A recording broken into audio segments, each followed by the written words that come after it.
Hola a todos, bienvenidos de nuevo a mi canal. Hoy tengo algo muy especial para ustedes. Recientemente asistí al seminario Domina la conexión cuerpo-mente, donde tuve la increíble oportunidad de entrevistar al Dr. Bruce Lipton, un pionero en el campo de la biología celular y la epigenética. Para aquellos que no lo conocen, el Dr. Bruce Lipton es un biólogo celular y autor de varios libros, incluido el aclamado La Biología de la Creencia. Con más de 40 años de experiencia en investigación, Lipton ha sido un defensor de la idea de que nuestras creencias y pensamientos pueden influir en nuestra biología. Su trabajo ha revolucionado la forma en que entendemos la conexión entre mente y cuerpo, desafiando la noción tradicional de que nuestros genes determinan nuestro destino. Durante la entrevista, el Dr. Lipton compartió sus ideas sobre cómo nuestras emociones y creencias pueden afectar nuestra salud y bienestar. Hablamos sobre la importancia de la conciencia y cómo podemos utilizar esta conexión para transformar nuestras vidas. Así que, si estás listo para descubrir cómo puedes dominar la conexión entre tu cuerpo y tu mente, no te pierdas esta entrevista. Asegúrate de quedarte hasta el final y si te gusta lo que ves, no te olvides de darle like y suscribirte para más contenido inspirador. ¡Vamos a ello! If you're an Israeli and I'm a Palestinian, I hate you. And the point is, I showed them this. You know what? It got so quiet. It got so quiet in that room, in the big auditorium, bigger than this. You could hear a pin drop on the floor because it was complete. They looked at it and it hit them in the head. And it hit them and they said, oh my God, we are creating this violence in our children. And when they grow up, they will kill each other. So I had to follow it with a better slide. So I followed it with this, the solution. Arab, Israeli boy playing together. Arab, Israeli girl playing together. Why is that important? If kids play together, they will never grow up and kill each other. They couldn't do it. They have friends. They grow up with this. And this is so important. Let me introduce you, please. El Dr. Bruce Lipton es biólogo celular y conferencista. Es un líder reconocido internacionalmente por tender puentes entre la ciencia y el espíritu. Bruce formó parte del cuerpo docente de la Facultad de Medicina de la Universidad de Wisconsin y posteriormente realizó una investigación pionera sobre células madre en la Universidad de Stanford. Es el autor del bestseller The Biology of Belief. Así que no creías en la espiritualidad, pero debes considerar que las células pueden hacerlo creer. Sí, definitivamente, porque existe un componente físico. ¿Qué quieres decir? Dije que no puedes poner tus células en mi cuerpo porque mi sistema inmune dirá que no se lo elimina. Si traslado mis células o mis órganos a tu cuerpo, tu sistema inmune actuará para no eliminarlos. El punto es que el sistema inmune puede ver quién es quién porque pueden saber quién es yo y quién no es yo. El sistema inmunitario observa entidades físicas como los virus, bacterias y parásitos. Entonces, ¿dices que el sistema inmune me diferencia de ti? En la superficie de nuestras células hay proteínas que funcionan como antenas, similares a antenas de televisión, y cada una es única. No hay ninguna persona en el mundo que posea las mismas antenas. Eso significa que no hay dos personas que reciban la misma señal. ¿Por qué? ¿Qué es una antena? Una de estas antenas está recibiendo una señal. Entonces digo que en su celda, su antena está descargando una señal diferente de mi celda con antena diferente. Así que no hay dos personas que descargan la misma señal. Dije, ¿de dónde viene la señal? La energía En física cuántica llaman a la energía el campo. Permíteme explicar, el campo es una fuerza invisible móvil que afecta al mundo físico. Interesante definición de espíritu. Fuerza móvil invisible que influye en el mundo físico. La física cuántica revela que nuestras identidades son diferentes porque hay un campo de energía, un espíritu, la misma definición siendo captada por estas antenas. Ahora, si quito las antenas, mi celular no tiene identidad. Podría poner esa célula en cualquiera, en una célula hepática, célula de piel, lo que sea.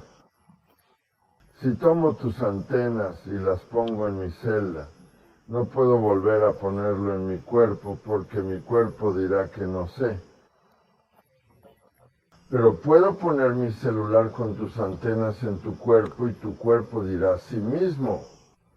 ¿Cuál es el punto? Cada uno de nosotros es diferente porque estamos recibiendo una transmisión diferente. Analogía. El cuerpo es como un televisor. Jugamos un programa. Digo que es el programa en la televisión. Dije que no, el programa está en la transmisión.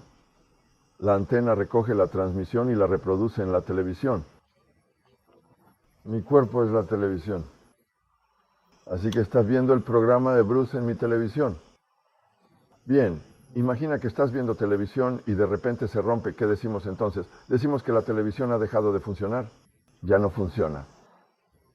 Mi pregunta es, ¿la transmisión todavía está allí? La televisión se ha ido, pero la transmisión no está en la televisión. La transmisión está aquí. Entonces, si el cuerpo deja de funcionar, la transmisión que te hace único sigue existiendo. Cada uno de nosotros tiene un espíritu, un campo, una transmisión que persiste. ¿Acaso he muerto? No, lo que ha dejado de funcionar es la televisión. Bruce no es la televisión. Bruce es la transmisión, el programa. Perfecto. Esto es crucial por una razón sumamente importante, y es que, ¿qué pasaría si en el futuro un embrión desarrollara las mismas señales que posees ahora? Tu transmisión continuará a través de ese embrión. ¿Hay una diferencia si el nuevo embrión que estás jugando es macho o hembra? No, esa es la televisión. ¿Hace alguna diferencia si el nuevo embrión tiene piel blanca, marrón, negra, roja o amarilla? No, eso solo afecta a la televisión. Tenemos que separar la televisión de la transmisión. El espíritu no reside en la televisión y nunca lo hará. El espíritu está jugando a través de la televisión. Así que si el cuerpo se rompe, el espíritu todavía está aquí. ¿Cuál fue lo más importante que aprendí? No puedo morir. No estoy aquí. Mi espíritu permanecerá eternamente sin ningún final. Y luego en el futuro, si un embrión tiene las mismas antenas, estoy de vuelta. Te veo diferente, masculino, femenino, blanco, marrón, negro, ese no soy yo. Y esto es lo que deberíamos aprender porque todas las personas en este planeta vinieron de la transmisión. Pero miramos su televisión y decimos, oh, eres esto o eso debido a tu color, tu sexo, yo voy. No, esa no es la persona es la transmisión. Así que el hecho más importante es esto. No podemos morir porque la verdadera esencia no está contenida en la televisión. Son las antenas las que recogen la transmisión. 2. Hemos estado aquí antes porque cuando un embrión futuro tiene la misma antena, volverás y tienes otra vida. La reencarnación es científicamente real y lo importante es que estamos presentes aquí y ahora. I mentioned it earlier. I said the Matrix is called science fiction. I go, no. The Matrix is a documentary. It's a true story. I said, what do you mean it's a true story? What a story. I said, in the movie The Matrix, the idea is everybody's been programmed. I go, that's not an idea. That's a simple reality. Every one of you has been programmed because every human is programmed in the first 7 years. So that's not science fiction. But in the movie, They said you could take a red pill or a blue pill. If you take the blue pill, you wake up and you're in the same world you were in the day before. But if you take the red pill, you get out of the program. And as I mentioned earlier, almost everyone in this room has taken the red pill in their life. And guess what? It changed their life in 24 hours. The red pill, what is it? It gets you out of the program. I said, when you stop playing the program, then what? Where's the program coming from? Subconscious. If I stop playing the subconscious, where's my life coming from? The conscious. The conscious mind, remember, has what? Wishes, desires, aspirations. So if you're coming from the conscious mind, you're not playing the program. And guess what scientists have found? That when we fall in love, we stop playing the program. And we create what is called the honeymoon effect. Most of you experienced it. How long did it last? A week? A month? A year? How long did it last? I say, why? Because for most all of us, that honeymoon ends. I say, well, wait, we created the honeymoon. What is it? Number one, let's talk about what the honeymoon is. Number one, a state of great health. When you fell in love, you were the healthiest you've ever been. Why? Remember, love, story, and mind releases the hormones, especially growth factors, which make you healthy. So by just falling in love, you're releasing more hormones to make you healthy. And that's why when people fall in love, they're so happy and healthy, they glow. They say, oh, look, you can see how loved they are. You can see on their face the glow of love. Yes, you can see people when they're in love. Number two, when you fall in love, guess what? You have tremendous amount of energy. You probably, when you first met your partner and you fell in love, you didn't sleep for a couple of days. You stayed up all night talking to each other. You stayed up all night. You're old enough, I can say it. You were making love all night. It was great. You loved your life. You couldn't wait for the next day to come because when you wake up, you were here. Oh my God, I'm in love. I love my life. Let's have another day of wonderful and beautiful. So that was the energy of falling in love. And what you experienced was your life got better. Even the job that you didn't like wasn't so bad anymore. Because everything you loved, the food was better, the music was better, everything was better. Because love gives you that energy to create your wishes and your desires. So when two people fall in love, are they coming from the program? No. They're coming from the conscious mind, which is creative. And the conscious mind's wishes and desires are what comes from that conscious mind. You fell in love, you stopped playing programs for the first time in your life. Remember, programs 95% of the day. But when you fall in love, you stop. No playing programs. The red pill takes you out. You fall in love and the world becomes the beautiful island with the hula dancers and the wonderful sun and the beach, and life is, oh my God, life is heaven on earth. It starts that way. But you know what happens? It changes. It becomes something different over life. How did you create that honeymoon? You stopped playing the program and life turned into heaven on earth. And where did that honeymoon go? You ready?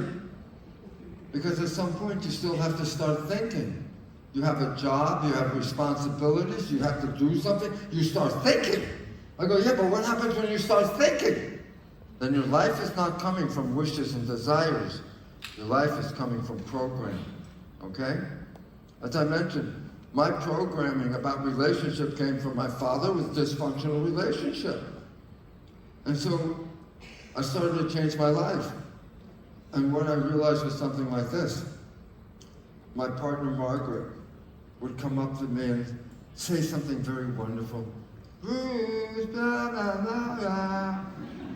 And I'm thinking, oh, I gotta go to work, I have to do this, blah, blah, blah, and then I turn and I go, blah! Margaret looks at me. She goes, who are you? Where's Bruce? What happened? Remember, I just played a program. Remember, I did not see the program. Margaret saw the program. Why? I was thinking. And when I was thinking, the program came out and it sabotaged my relationship. And then her programs, when she started thinking, started to sabotage the relationship, and that person was in a little bit of trouble. But then we recognized something, because both of us understood the nature of the subconscious and the conscious, and instead of having an argument, which most people have, when those words come out from the subconscious, remember, the programs did not play when you fell in love. So your partner never saw your subconscious programs. And that 60% of those subconscious programs are negative, disempowering, self-sabotaging programs. So it was really great. When you fell in love, you didn't play any of that. You became who you wanted to be. Wishes, desires. I want to be with a beautiful partner. I want to live in the Caribbean. I want to enjoy my life. We created that honeymoon. But the moment we start thinking, those programs that we never played, that our partner never even saw, all of a sudden show up. And that's where the question, who are you, comes from. Because your partner never saw your negative programming until later. And when those programs come up, because most people don't realize that they're programs, they think the person is just saying that. They don't realize, no, that came from the subconscious. Even that person didn't know what they were saying. But if you didn't know what I just said, then one person says something, the other one says something, then there's an argument, and guess what? The honeymoon starts to disappear. Now you started with creating the honeymoon, but it will come back to normal life. 50% of the marriages, when they start to come back to normal life, end. The divorce is 50%. Why? You did not marry or connect with somebody's subconscious, you connected with their conscious. So when their subconscious shows up, it throws a monkey wrench into the love. And that's how you created the honeymoon, stopped playing the programs, and how you lost the honeymoon because the programs came back. This is an article in Science, and it says an unhappy mind, okay? A wandering mind is an unhappy mind. Wandering mind. What does that mean, wandering mind? That means a mind not paying attention. A wandering mind's not paying attention to what's happening. They're thinking, my mind is wandering, I'm thinking something. Why would that be an unhappy mind? Because the moment your mind is wandering, that's when you play the programs. And that's the unhappy part. They're programmed, not the conscious mind, the subconscious mind. And it says that we're doing mind wandering all the time. During all activities, we're mind wandering, except making love. Why don't we play the program when we're making love? Don't you want to be there when you're making love? Don't you want to be there? Do you want to send your mind somewhere else? No. So when you're making love, you stop thinking. When you stop thinking, you're not playing the program. And that's where the love comes from. So, when we look at it, I said, our normal life, I showed you this before, 5% of our life is coming from the conscious creative mind, okay? 95% of your life is coming from the habits, which are the programs, 60% of which are not very good. So it says on your everyday life, you're not living in love, you're living in program. But when you meet that person, then you create the honeymoon. And when the honeymoon, what's the difference? The honeymoon is you stop playing the programs and you start creating wishes and desires, and you create heaven on earth. That's what the honeymoon is all about. I go, this is really great. Until when? Until when? And the answer is when you start thinking. Because when you start thinking, guess what's happening? The honeymoon is over, you're back to regular life, and you're not coming from this mind, you are now coming from this mind right here. You're playing your programs. It's the programs that destroy the relationship. And that 95% are coming from these programs. So now, let me give you some information. If you want to create the honeymoon every day of your life, you have to check a couple of things. And here's what they are. Number one, what does your conscious mind want? What is it you want in your life? And I'm going to tell you why it's critical, because I used to say, be careful of what you are thinking, because you are going to create it. Margaret said, that's a little harsh. She said, why don't you say, be conscious of what you are thinking, because that's what you're going to create.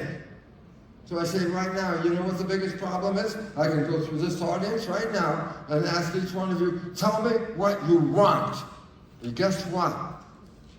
The larger number of people in the audience will not be able to tell me that. You know what they tell me? What they don't want. I don't want this, I don't want that. I say, but what do you want? And the answers are not easy.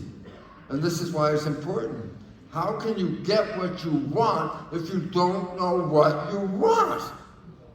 So the idea is this. You want to fall in love? You want to have the life you want? Then guess what? Make a list. Write this down. Make a list. What do you want? Because if you don't know what you want, you can't get what you want. The universe will not fill in the wish if you didn't say what it is you wish for. And the more accurate you make that wish, the more accurate will you find the person you are looking for. Don't leave a blank out. I heard this years ago. People say, well, if you want something, write it down. Describe what you want. Because when you describe what you want, you're putting in your mind a picture of what I want. I'm writing what I want. So many people told me, yeah, well, if you want something, then you have to darn well write it. Why? Writing it feeds back to the brain. I'll give you a very simple example. Because Margaret and I, when we came together, we were going to look for a house where we could live together. So we said, let's look for a house. Okay. We went to a realtor, we're looking for a house. They said, oh, let me show you this house. Yeah, nice, that's nice. Oh no, let me show you this house. Oh, yeah, that's nice. We were realizing they were showing us houses, but we didn't know what we were looking for. And I'll never forget it, we were driving from our home for 2 hours to another place. And I said, she had a pad of paper and a pencil. I said, let's write down what we want. And we wrote 5 pages of everything. Where the house is, what the house is, the vision from the house, what the house structure is, what's in the yard.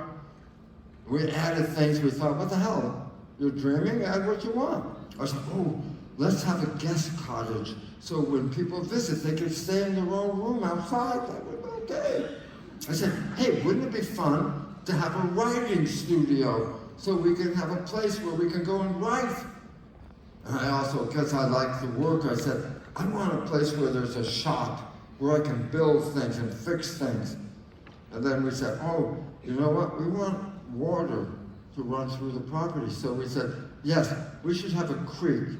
Because if you don't have water, you're in a lot of trouble. So we said, okay, let's put a creek in the yard. Then we said, well, how do you want the neighbors? Oh, we want neighbors that are going to be friendly and nice, blah, blah, blah. And how do you want the realtor? Oh, we want the realtor to be the best person to support us. We wrote every detail down. And then Within a very short time, a realtor took us to the house that we described. And I said, well, what we wrote was, God, it was so expensive. We can't afford something like that. But the realtor showed us a house. And I went through the checklist. I said, oh my God, everything is on this checklist. But it was expensive. And then guess what? The person who was selling the house said, I already have a job in another place. I have to leave. My family's already moving to another place. I have to get out of this house. So he said, I'll take $100,000 off the price of the house. And all of a sudden, it was the house we could afford.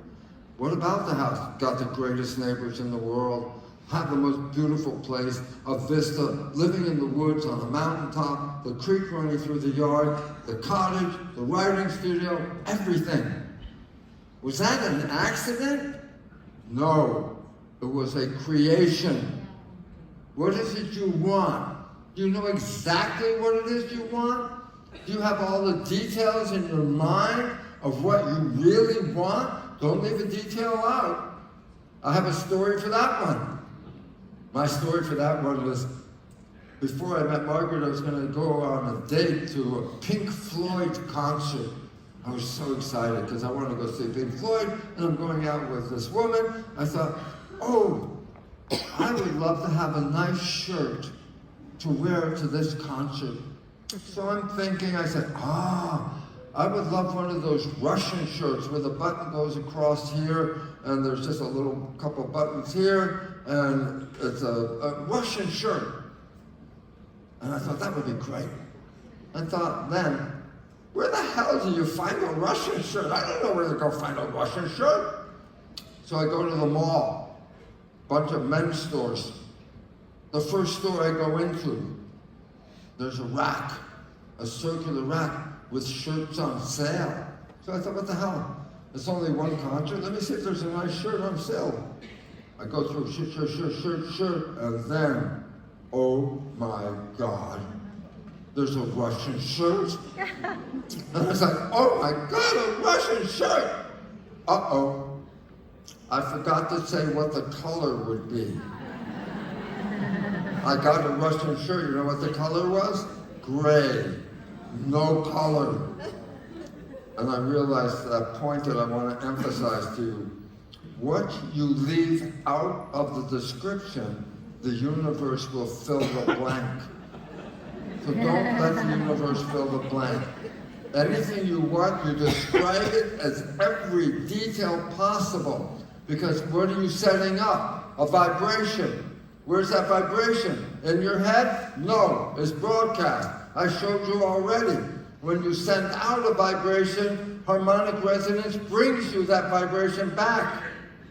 You want something in your life? Then describe it. Because if you don't describe it fully, you're just waiting for the universe to put in, fill the blank. And you may not like what gets filled in, so it's not what you wanted. So the true story is this. You are a creator, you're visualizing what you want, and the more you describe what you want, the more accurate you will get what you want. This is a true story. Bruce tiene todo lo que llegamos a esta vida con una programación. Es una programación de miedo 1 que hemos insertado, sí. Bueno, mira, el cerebro de nuestro cuerpo es una computadora y la computadora tiene un teclado donde puedes escribir lo que quieras. Pero la computadora tiene un disco duro con un programa y no puede usar la computadora hasta que primero coloque el programa. Bueno, dije, ¿cuál es el programa en mi cerebro? Dije que en los primeros 7 años de mi vida mi cerebro no está pensando todavía, solo después de los 7 años. Antes de los 7 años, el cerebro está en una vibración diferente, técnicamente llamada Theta. Theta es pura imaginación. Y por eso, los niños menores de 7 años pueden mezclar el mundo real con el imaginario. Tienen amigos imaginarios, ¿de acuerdo? El punto es que Theta también representa hipnosis. Dije, ¿por qué necesito hipnosis? La respuesta es, ¿cuántas reglas necesitas aprender para ser parte de una familia? ¿Cuántas reglas necesitas para vivir en una comunidad? 1000 reglas, dije, ¿cómo aprende un niño? 1000 reglas dicen que no pueden ir a la escuela, no pueden leer el libro. Dicen que el cerebro del niño está en el teatro de la imaginación, pero en realidad es hipnosis. Así que descargamos programas observando a otras personas, observamos a nuestros padres, nuestra comunidad, observamos su comportamiento y descarga al programa. Bueno, el problema es que si la persona que usas como un padre y observando, y si tienen un mal programa, entonces descargaste el programa malo. El cáncer, siempre decimos que era un gen, pero ahora sabemos que el cáncer es un programa, y por eso pasa de una generación a la siguiente, porque cada niño es programado por los padres. Si el padre tiene un programa malo, el niño tiene un programa malo. Y el problema con nuestras vidas es que es el programa que dirige nuestra vida, no los deseos y deseos de la mente consciente superior, es el subconsciente. ¿Y estás creando la vida que deseas? No, estás creando la vida que te introduce el programa. Y si tenemos buenos programas, tenemos una buena vida. Si tenemos malos programas, sufriremos en nuestra vida ahí. La buena noticia es que podemos hacer programación.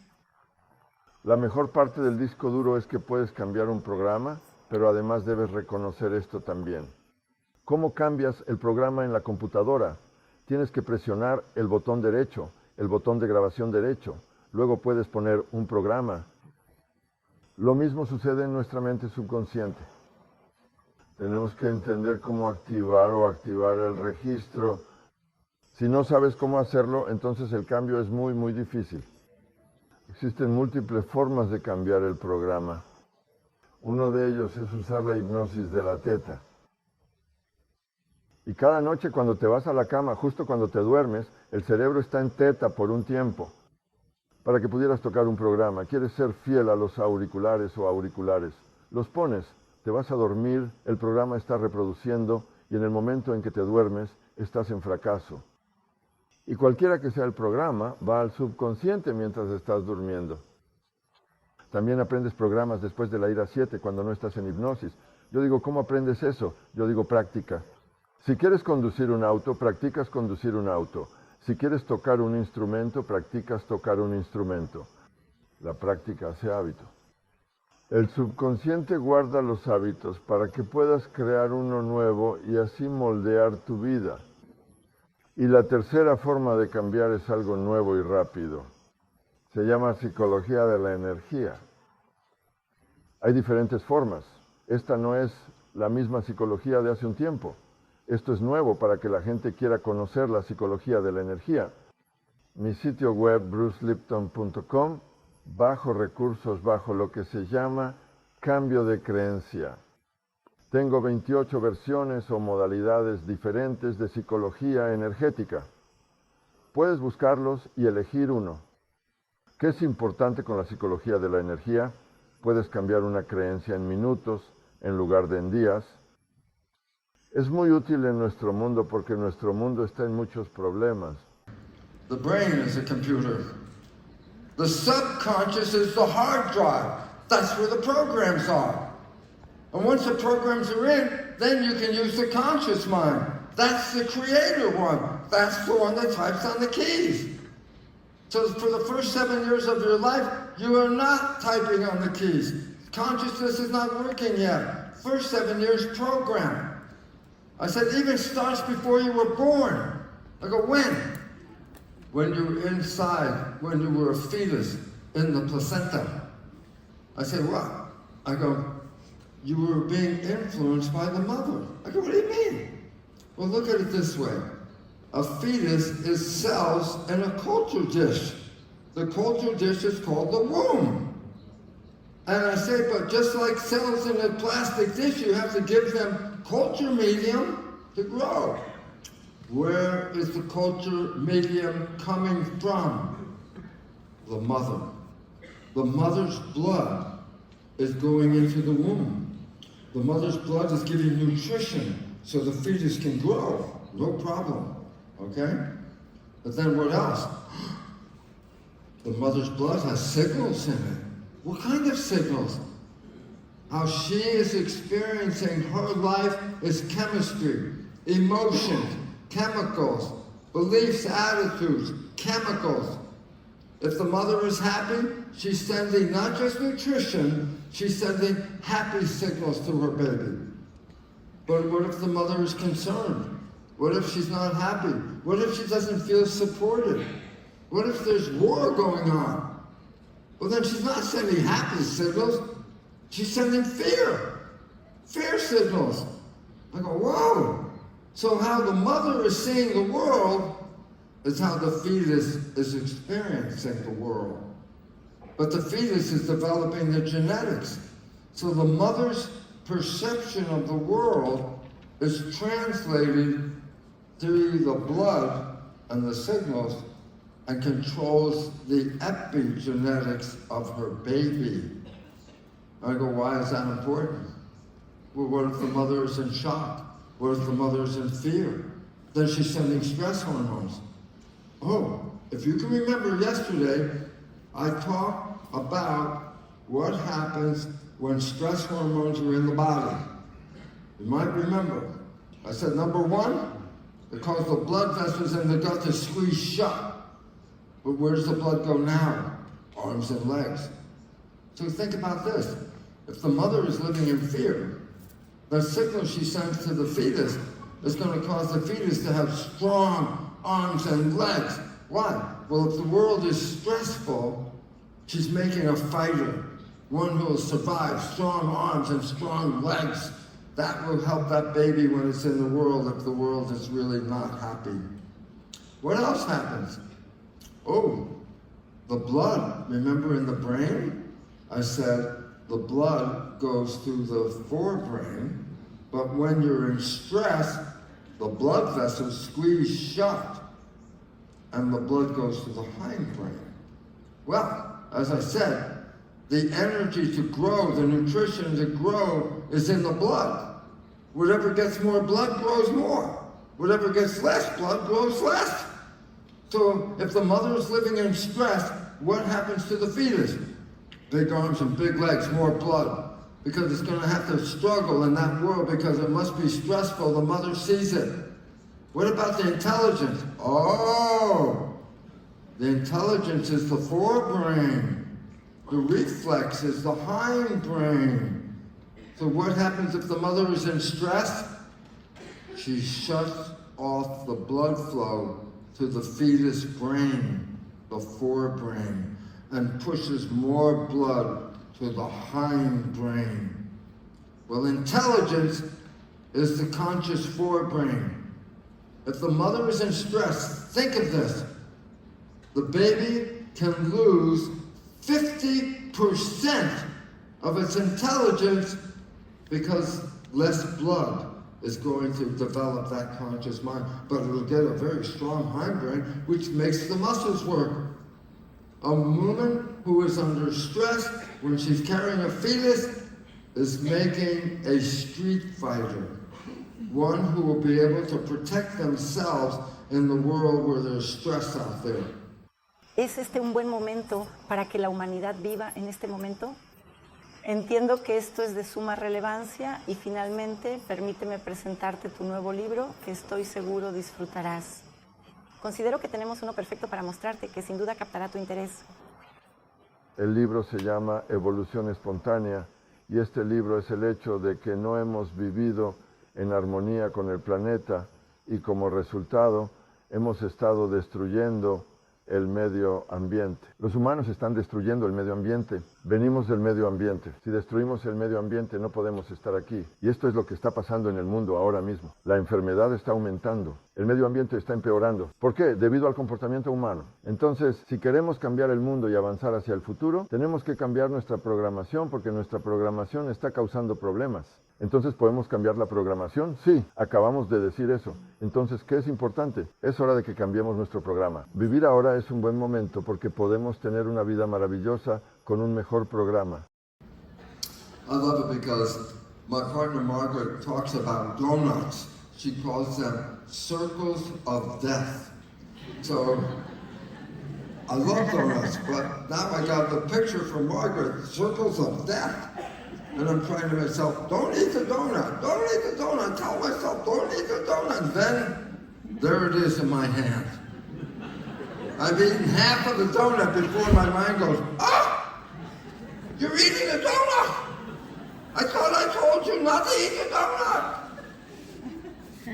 And I go, who was I talking to when I said don't eat the donut?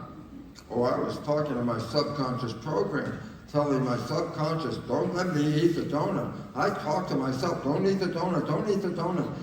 The joke? There's nobody in the subconscious. Who am I talking to? Nobody. I'm wasting my time. Why? The subconscious is a hard drive. If you can think you can change the hard drive by talking to it, then talk to your computer. Have a computer, you want a different program. How many times, how long talking to your computer before the hard drive changes? Never. So when you're talking to yourself, are you changing the program? Nope. Because you're only talking to yourself. You're not talking to the program. So I said, well, how can I reprogram the subconscious? And the answer is, how do you reprogram the computer? You have to push the record button. Then you can change the recording. Go, how do you change the record button? I go, here's the simple understanding. How did you get the program? First 7 years, hypnosis, theta, mindset. I go, great. I mentioned before, I'll say it again right now. Every night when you go to bed, the vibrations in the brain when you're at work are high vibrations, beta, conscious, very active.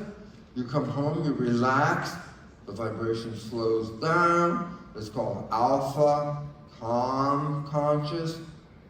And then the moment you fall asleep, the vibrations go down again. But now, where is it? Theta. So the moment you fall asleep, guess what? Your brain is now operating in theta the moment you fall asleep. But theta is hypnosis. I go, yeah, why is that important? Put the earbuds in, put the earphones on, and play a program you want to be true. I go, why is it important? Because you are sleeping, yes, but your subconscious is recording. So you can change the program in your subconscious by falling asleep. I love that job. What do you have to do? Fall asleep. I can do that. And while you're sleeping, the subconscious and theta will download what's in that recording. Well, it's not a very long period of theta. And so the point is, you have to repeat this for a number of nights. But if you repeat it for a number of nights, you'll wake up one day and you will have now created a new program and you'll never have to do it again. So, number one, you want to change the program? How did you get the program? Hypnosis? You want to change the program? Use hypnosis. That is the called subliminal programming, self-hypnosis. Okay, but wait, you also learned new programs after the age of 7, but it wasn't subconscious. How did you learn anything new after age 7? You practiced. You repeated something. You made a habit out of something by repeating it. You practiced driving a car. You learned how to drive a car. You practiced playing a music instrument. You know how to play the music instrument. So the point is this. You want to put into practice a new behavior. I said, well, how do you do that? I said, create a new behavior and practice it. There's a saying in the New Age world, fake it till you make it. And I said, yep, I mentioned that before. I said, you want to change? You're not a happy person? You want to become happy? Make a habit. I said, how do you make a habit? Repeat it, all day long. I told you before. I'm walking around, I am happy, I am happy, I am happy. I'm repeating this. Repetition is the second way you put programs into your life. And it becomes really important. And you know what's really cool? Actors take on a character in a play or a movie. And they learn the lines, yeah, so you can repeat the words, no problem. But the actor learns the character. Is the person happy, angry, depressed? What character? So they practice becoming that character. What are the physical characteristics of this actor? Oh, they're strong, they're weak, whatever. A good actor not just learns the lines, the good actor becomes the character. And when they become the character, they change their life. I always give the story of Renee Zellweger. She starred in a movie called The Diary of Bridget Jones. You know what was interesting? The character, Bridget Jones, is 40 pounds heavier than Renee Zellweger. You know what? She practiced it so good, she gained 40 pounds. She became Bridget Jones. The character, the way she behaved, the lines, the way she spoke them, she practiced being somebody different. And she became somebody different. She became Bridget Jones. And guess what? She finishes the movie, and guess what? Now she goes back to Renee Zellweger. Right after the movie was finished, she lost the 40 pounds almost instantly because Renee Zellweger was not 40 pounds heavier until she became the character. Another wonderful actor I talk about because I think he's one of the best actors ever is Dustin Hoffman. He's been in many different movies, you've seen him. The first time I saw Dustin Hoffman was in a pretty dark movie called Midnight Cowboy. He was a bum, Ratso Rizzo, in New York. He had an ankle drag. It was talking, he was all beard and scruffy and Ratso Rizzo. But he did a great part. And while I'm watching the movie, I said, boy, that guy is good. That's Dustin Hoffman, he's really good.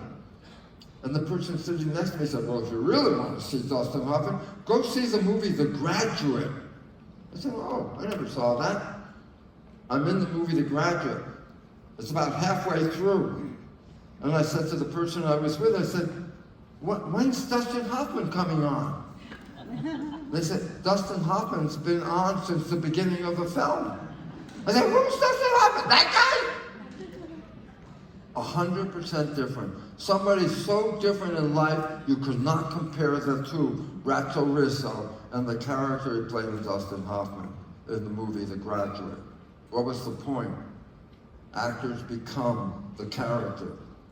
One last story about Dustin Hoffman. He was playing the role of a salesman called Willy Loman. The show on Broadway was called Death of a Salesman. And Willy Loman is very depressive. He's a very depressive character. Dustin Hoffman plays him because Dustin Hoffman can play anybody and become anybody. He became Willy Loman. He was so good at Willy Loman that he became depressed. He became so depressed, he had to leave the middle of the show on Broadway. He had to go check into a mental hospital because he became Willy Loman. So why am I saying this? I said, well, who do you want to be? Who do you want to be? Well, then I said, why don't you learn to be an actor? I said, what's an actor? Writes the description of the character, lives the behavior of the character. You wrote the story, you wrote the lines, you wrote the details. What if you turn yourself into a character? What if you create the person you want to be? And you put that into a character. And then you started practicing being that character. And as you start practicing that character, guess what happened? You become the character. You can change your programming. You can become what you practice. You make a new habit. You make a new biology. You make a whole new life. You are free to do this. And the better actor you are, the more accurate you will become what you have just created. So again, can I change my life? I say, yeah, how do you do it? Change the program. Change the character that you are. So this is how you create a new habit. Create a new habit, the one you want. How do you make a habit? You practice a habit. You want to change your life? Practice a new behavior. Practice means repeat it. The more you repeat it, the more it becomes a habit. And you can write your script. We're all actors. We're all creating from a script, our programs, our wishes and desires. You don't like the program? Write a new character. Practice a new character, and the subconscious mind will manifest a new character. You can change your life, but you have to know what you want to change it to. Again, that's writing it down. What is you want to be? What you want your program to be. Hypnosis, habit forming, takes time. So you have to have patience in doing that. But as we've been talking about, the world is in a very dangerous situation. We have to change our behavior very quickly. So guess what? There's an old saying, necessity is the mother of invention. We have a necessity to change fast. So there's a new way of changing. You witnessed on the stage today. It's called energy psychology. Now, Peter did not ask the woman, tell me about your history. Tell me about your family. Tell me what happened. It doesn't make a difference what happened in the past. It's where you are right now. Test, I do not love myself. Boom, arm falls down when she said, I love myself. So we have to ask why? No, that's not relevant. If you review why, it's just going to make the system worse. That's why they have all the tissue in the psychologist's office. Because you're going to talk about, oh, my mom did that, my friend did that, give me more tissue. I go, don't have to repeat the history. You have the program. There's a very important saying, do not kill the messenger over the message. The message is the program. Do I have to review all the damn people that ended up helping me create that program? Not at all. They're the messengers. I just want to change the program. You saw a woman come up here, program, I love myself, arm drop down. No, you want to change the program? What do? Super learning. Side K is an example of super learning. I go, what the hell is super learning? A child under 7 is a super learner. A child under 7, a child in a family where there are 3 different languages being spoken at the same time in that family, a child under 7 will download all 3 of those languages as separate languages and know them completely. Now let's say that same child gets to be 12 years old. And I say, let's teach you a new language. You know what? It's a bitch. It's hard. Why? A 12-year-old has difficulty learning a new language. What happened? When you're under 7, you were capable of super learning. When you got older than 7, you lost the power of being a super learner. So what the hell was the difference? I'll tell you what it is. If you looked at a brain, there's a line right down the middle of the brain. And we divide the brain into what are called 2 hemispheres, 2 halves that come together. The left hemisphere, the right hemisphere. You know what? They have different functions. The left hemisphere is intellectual, words, stuff like that. The right hemisphere is emotional. It can see pictures and feel things. The left hemisphere doesn't do that. I'll give you a simple difference to how the left and right can look at something. I say, let's say there's a brick wall made out of bricks. I say to the left hemisphere, what do you see? I say, I see all these bricks lined up, making a wall. I see the detail. I then go to the right hemisphere and I say, what do you see? And the right hemisphere says, I see a wall. Why? The left hemisphere breaks it into details. The right hemisphere just sees the picture. Well, guess what? A child under 7, both hemispheres are working at the exact same time. Why is that important? Because every experience a child has under 7 is both an intellectual, memory learning, and emotional experience which they connect. I had a bad experience, My bad experience is in my left side, I remember the experience. Bad experience is in my right side, it was bad. Emotion, intellect come together. But guess what happens? After age 7, they're still connected, but they don't work at the same time. At your age, right now, I'll give you a fact. It's like a wave, like everything we talked about, energy waves. That for anywhere from 2 to 3 hours, you're in the left hemisphere, intellectual, looking at the world through intellectual thinking, seeing. And then 2 or 3 hours later, you're in the right hemisphere, where you're more emotional and see the pictures and do all that. The left hemisphere has the words, the right hemisphere has the emotion. I said, what's the point? You're not doing them at the same time anymore. So sometimes you're a little more intellectual, a few hours later you're a little more emotional. This is where the problem comes from in an argument. I'll tell you where it comes from. Give the story. Let's just say at this moment, the man in the relationship is in the left hemisphere. What does that mean? He's got all the words, the left hemisphere, intellectual words, got all the words. And his partner, well, she's in the right hemisphere. She's feeling the emotions. I say, how's the argument going? I go, not really good. Why? The man goes, blah, blah, blah, blah, blah, blah. Words, words, words. I say, what about the woman? No words, just the emotions. 3 hours later, the man is now in the emotional side going, oh crap, what did I do? I ruined the relationship. Oh God, crap. And I said, where's the woman? She's in the intellectual side. And she comes in and goes, they changed the roles. And the idea about this, you are not in both hemispheres at the same time. But if you could get into hemispheres, both of them at the same time, you're in a state of super learning, just like the child under 7. So let me give you an important fact, because you saw it up here, but I'm going to talk to you about it. My right arm is controlled by my left hemisphere. Yep, my left hemisphere is making it do this. My left arm is controlled by my right hemisphere. Now watch. If my right arm, controlled by my left hemisphere, crosses the middle, it's on the other side. And guess what?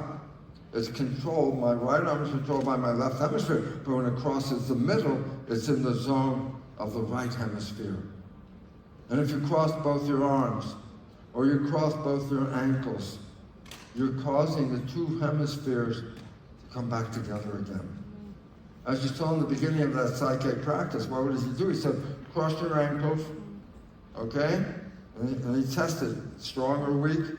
And he said, cross it the other way, test strong or weak. What was he looking at? The strength of the hemispheres. The one that was on the top when it was strong was the controlling hemisphere. Where's your problem? Is it an intellectual problem or is it an emotional problem? Well, unless you can get both hemispheres to work at the same time, you don't know.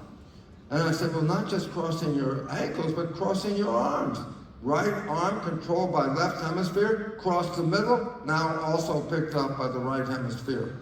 Again, which one is the more powerful one? That's the one you use because there's a connection to the hemisphere about the thing you're trying to change. And I say, so why is this significant? It first causes you to relax. Really. Crossing your arms or crossing your ankles is relaxing. I don't have to tell you this. Just watch yourself tonight.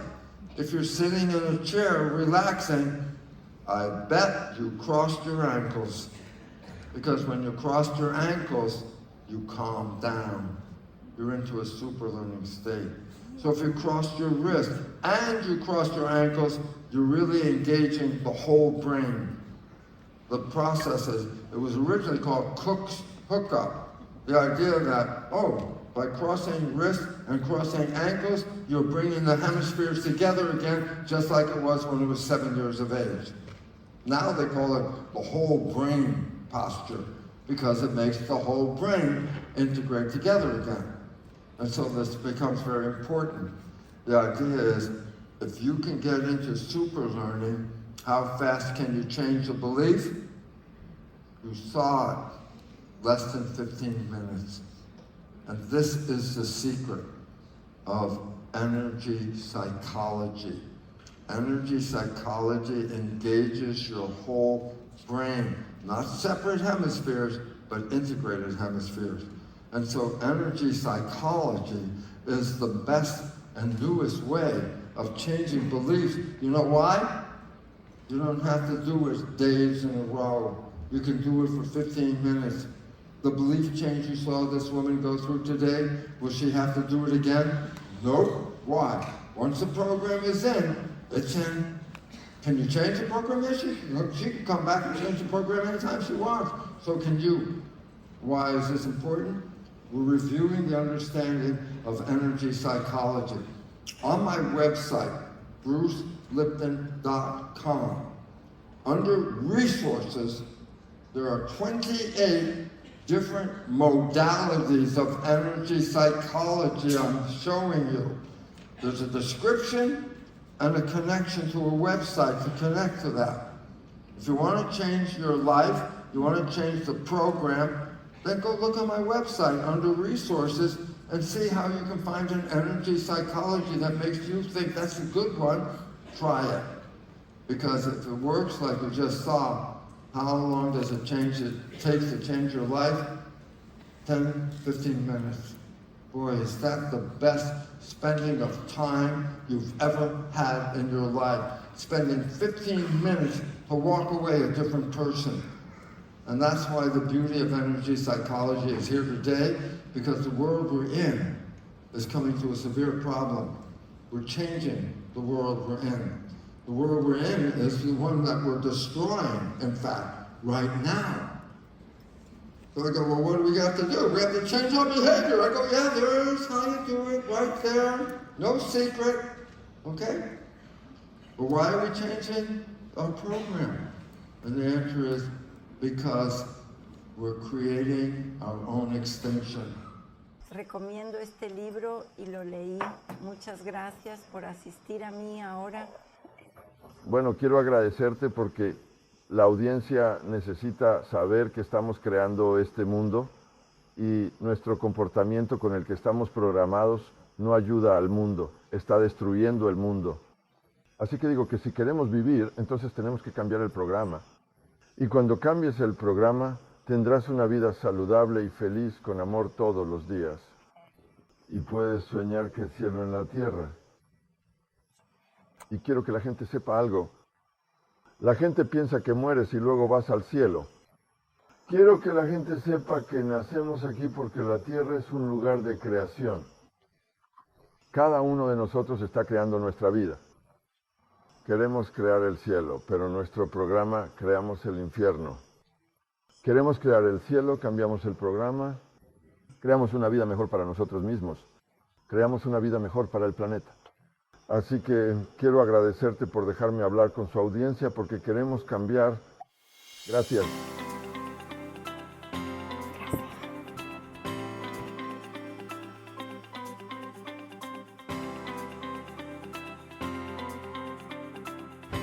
Welcome to brucelipton.com.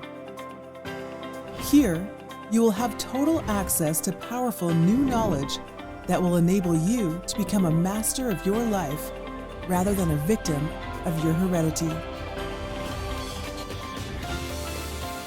Bruce Lipton, best-selling author of The Biology of Belief, is an internationally recognized leader in bridging the gap between science and spirit. Enter the vast world of your cells and experience the wisdom within, as Dr. Lipton explains the science of epigenetics in a way that is fun and easy to understand. Epigenetics, as the name implies, epi means above, genetics is the genetic activity, so epigenetics means actions above the genes. It was the environmental signals that controlled the activity of the gene. Genes do not control themselves. Genes respond to signals in the environment. And join Dr. Lipton in a journey beyond the infinite. I want to thank everybody out there because you are the cultural creatives.